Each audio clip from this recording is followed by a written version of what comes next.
باب نمبر 5۔ حضرت محمد واسع رحمۃ اللہ علیہ کے حالات و مناقب۔ تعارف: آپ عالم بھی تھے اور عارف کامل بھی، اپنے دور کے بے نظیر بزرگوں میں سے ہوئے ہیں۔ نہ صرف یہ بلکہ آپ کو بہت سے تابعین سے شرف نیاز بھی حاصل ہوا اور بہت سے اہل طریقت کے مرشدین سے بھی آپ کی ملاقات ہوئی۔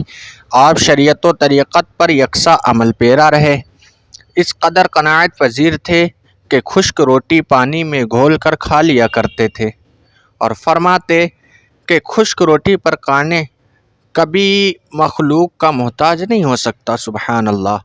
اور خدا تعالیٰ سے عرض کیا کرتے کہ تو اپنے محبوب کی مانند مجھ کو بھی مسکین رکھتا ہے، لیکن مجھے علم نہیں کہ یہ مرتبہ کیوں عطا کیا گیا ہے۔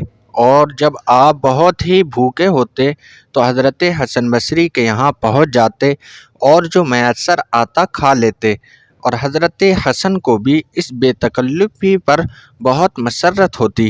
آپ کا ایک مقولہ ہے کہ شب و روز بھوکا رہنے والا بھوک کی حالت میں بھی کبھی ذکر الہی سے غافل نہ رہے۔ نصیحت: آپ نے فرمایا کہ دنیا میں رہتے ہوئے زہد اختیار کرو اور حرص کو ترک کر دو، اور پوری مخلوق کو محتاج تصور کر کے کبھی کسی سے اپنی احتیاج کا ذکر نہ کرنا، اور اگر تم ان چیزوں کے پابند رہو گے تو مستغنی ہو جاؤ گے، اور اس نصیحت پر عمل کرنے والے کو دونوں جہان کی سلطنت حاصل ہوگی۔ آپ نے ایک دن حضرت مالک ابن دینار رضی اللہ تعالیٰ عنہ سے فرمایا کہ دینار و درم پر نظر ڈالنے سے یہ چیز دشوار ہے کہ انسان اپنی زبان پر نگاہ رکھے اور کبھی کسی کو برا نہ کہے۔ ایک دن آپ قتیبہ بن مسلم کے یہاں ادنیٰ لباس میں تشریف لے گئے۔ جب انہوں نے پوچھا کہ آپ نے ادنیٰ کپڑا کیوں پہنا ہے تو پہلی مرتبہ آپ نے جواب نہ دیا، پھر دوسری مرتبہ سوال کرنے پر فرمایا، میں زہد کا مفہوم بنانا چاہتا ہوں لیکن اس لیے خاموش ہوں کہیں اس میں اپنی تعریف اور حالت فقر کے بیان کرنے سے کہیں اللہ تعالیٰ کے شکوے کا پہلو نہ نکل آئے۔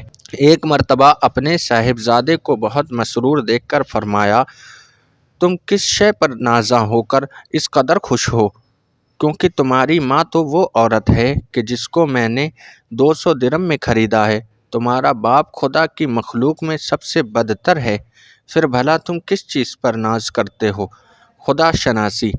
آپ سے بعض لوگوں نے پوچھا، کیا آپ خدا شناس ہیں؟ آپ نے کچھ دیر خاموشی کے بعد فرمایا، خدا شناس تو حیرت زدہ اور گمسم ہو کر رہ جاتا ہے، اللہ تعالیٰ اگر چاہیں تو اس کو عزت عطا کر دیتا ہے جو کبھی غیر اللہ کی جانب توجہ نہیں کرتا، لیکن خدا پر کسی کو اختیار نہیں ہے، اور سچے کو اس وقت تک سچا نہیں کہا جا سکتا جب تک کہ بیم و رجا کا پلہ مساوی نہ ہو۔ جیسا کہ حدیث شریف میں ہے، خیر الامور اوسطھا، ہر شے کا درمیانی درجہ اچھا ہوتا ہے۔